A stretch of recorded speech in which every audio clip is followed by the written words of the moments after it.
بسم اللہ الرحمن الرحیم۔ السلام علیکم ڈیئر اسٹوڈنٹس۔ آج اسلامیات اختیاری کا ہمارا لیکچر نمبر 15 ہے، سبق نمبر 5، جس کا عنوان ہے مکتب و مسجد۔ اس سے پہلے ہم نے تعلیم، اس کی اہمیت، مکتب، اس کی اہمیت اور استاد اور شاگرد کے حقوق و فرائض کے بارے میں پڑھا، مسجد کا معنی و مفہوم اور اس کے انسان کے انفرادی اور اجتماعی کردار اور شخصیت پر اثرات اور فوائد پڑھے۔ آج کا ہمارا جو عنوان ہے مسجد کے حوالے سے، وہ ہے تاریخ اسلام میں مسجد کی حیثیت۔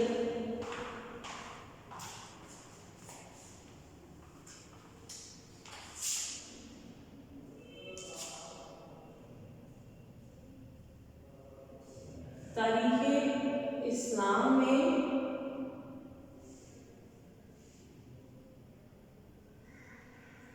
مسجد کا مقام اور حیثیت۔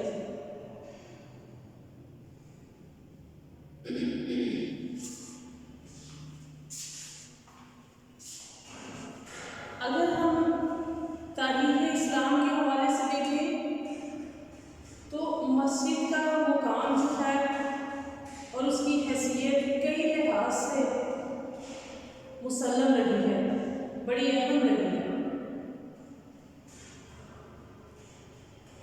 معاشرے میں جو ہے، اسلامی معاشرے میں اس وقت جتنے اہم کام تھے سیاسی لحاظ سے، معاشرتی لحاظ سے، وہ سب مسجد میں ہوتے تھے۔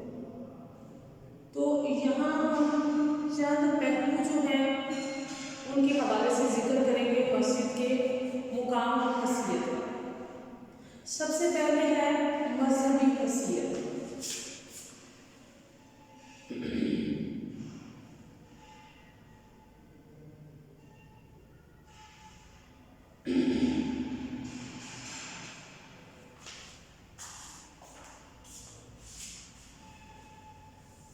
مسجد کی جو سب سے بنیادی حیثیت، جو کہ پہلے زمانے قرون اولیٰ یعنی نبی پاک صلی اللہ علیہ وسلم کے زمانے میں رہی ہے، تب بھی تھی، اور اللہ تعالیٰ کے فضل و کرم سے اب تک بھی وہ مذہبی حیثیت اس کی قائم ہے۔ نماز باجماعت، خطبہ جمعہ، اعتکاف، تراویح اور اس کے علاوہ دیگر جو عبادات ہیں اور مذہبی اجتماعات کے لیے بھی عموماً مساجد کا بھی انتخاب کیا جاتا ہے اور کیا جاتا ہے۔ تو اس لحاظ سے اس کی اہمیت بہت زیادہ ہے۔ پھر ہے سیاسی حیثیت۔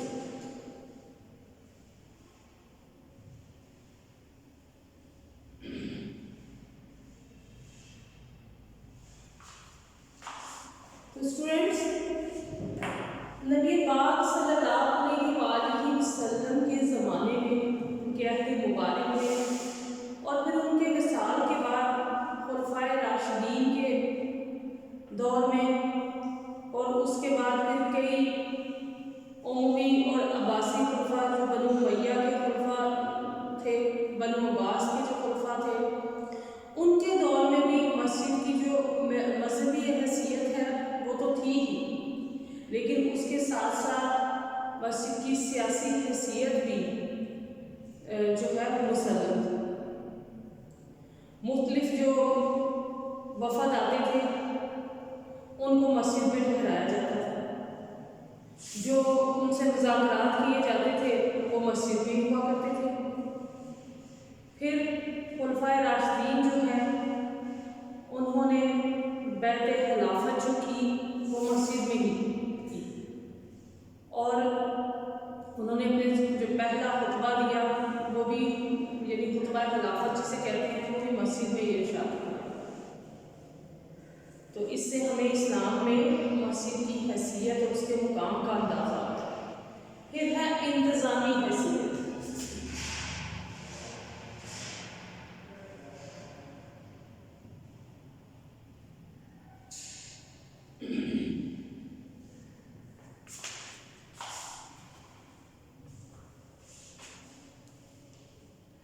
اگر ہم عہد نبوی صلی اللہ علیہ وآلہ وسلم کی طرف دیکھیں تو وہاں سیاسی امور کے علاوہ جو انتظامی امور تھے ان کی نگرانی کے لیے مسجد کو بطور مرکز جو ہے وہ استعمال کیا جاتا ہے۔ جیسے مال غنیمت کی تقسیم ہوتی تھی وہ مسجد میں ہوتی تھی، ہنگامی چندہ جو اکٹھا کرنا ہوتا تھا وہ مسجد میں ہوتا تھا۔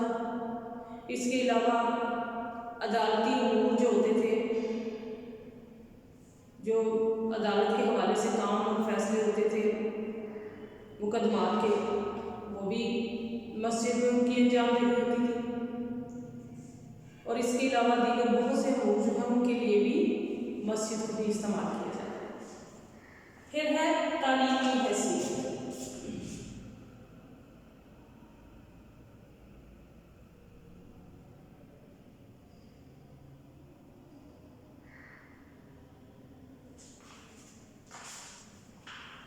کہ نبی پاک صلی اللہ علیہ وآلہ وسلم کے دور مبارک میں اور ان کے بعد بھی کئی صدیوں تک مساجد جو ہیں وہ تعلیمی مراکز کے طور پر استعمال ہوتی رہی، بلکہ آج بھی اگر آپ دیکھیں تو بہت سی مساجد میں تعلیم و تدریس کے حلقے قائم ہیں۔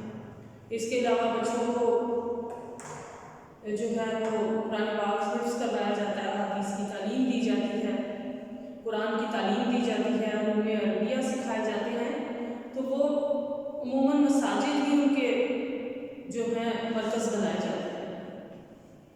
اس کے علاوہ ہے تہذیبی حیثیت۔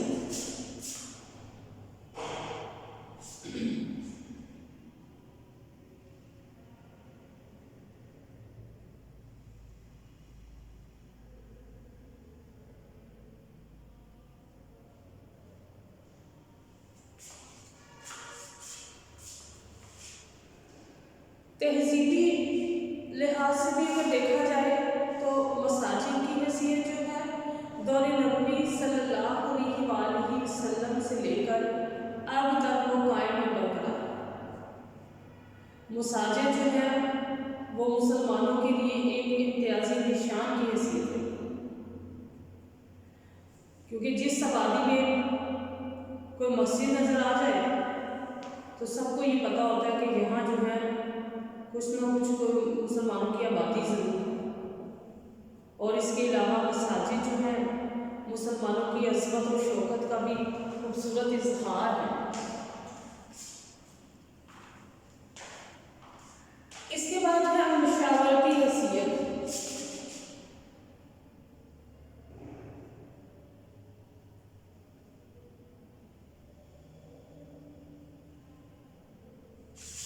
مشاورتی حیثیت تو نبی پاک صلی اللہ علیہ وآلہ وسلم کے دور مبارک اور ان کے بعد خلفائے اربعہ، خلفائے راشدین، حضرت ابوبکر صدیق رضی اللہ تعالیٰ عنہ، حضرت عمر فاروق، حضرت عثمان غنی اور حضرت علی رضی اللہ تعالیٰ عنہ کے دور میں اور ان کے بعد بھی کئی خلفاء کے ادوار میں جو ہے مسجد کی حیثیت جو ہے وہ مشاورتی بھی رہی، یعنی مسجد کی مشاورتی حیثیت بھی رہی کہ مرکزی سطح پر اگرچہ یہ مشاورتی حیثیت آج کے دور میں موجود نہیں ہے، لیکن بہت سے محلوں کے جو ہیں ان کے مسائل اور مسائل کی مشاورت، خاص طور پہ جو دیہاتی علاقے ہیں ان میں آج بھی مساجد جو ہیں ان کی مشاورتی حیثیت قائم ہے۔ پھر ہے جہادی حیثیت۔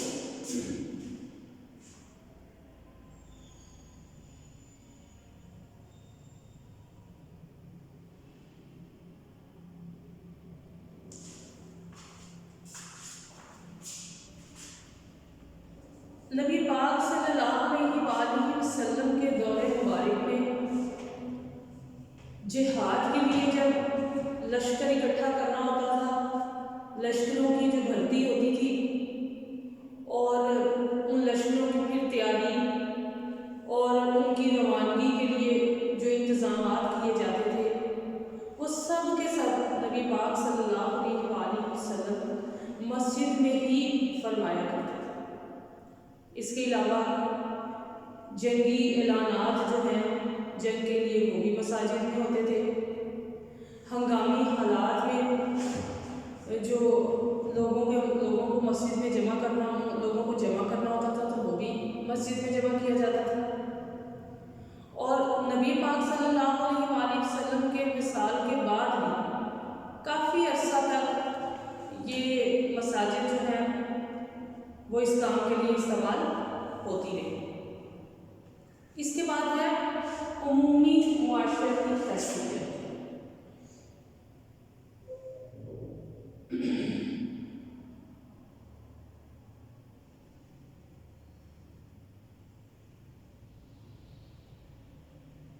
عمومی معاشرتی حیثیت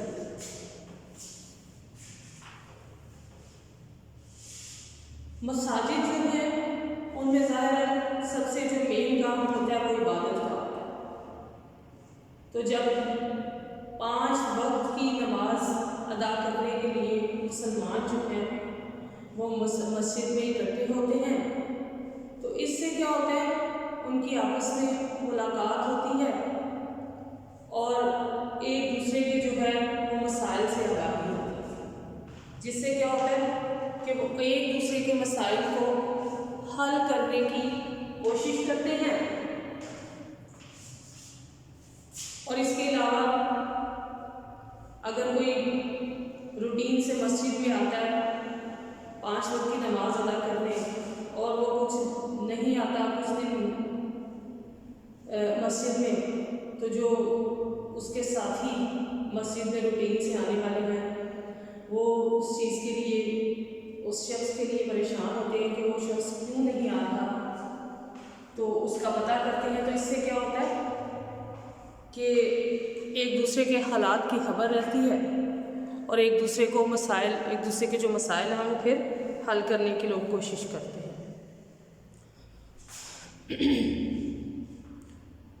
تو اسٹوڈنٹس، آج جو ہم نے مکتب و مسجد میں ٹاپک پڑھا وہ ہے تاریخ اسلام میں مسجد کا مقام اور اس کی حیثیت۔ تو اس کو ہم نے کن کن حوالوں سے پڑھا، اس حیثیت کو؟ مذہبی حیثیت، سیاسی حیثیت، انتظامی لحاظ سے اس کی حیثیت، تعلیمی لحاظ سے مسجد کی حیثیت، اس کا مقام، تہذیبی لحاظ سے اس کا مقام و مرتبہ، اس کی حیثیت، مشاورتی لحاظ سے مسجد کی حیثیت، پھر جہادی حیثیت،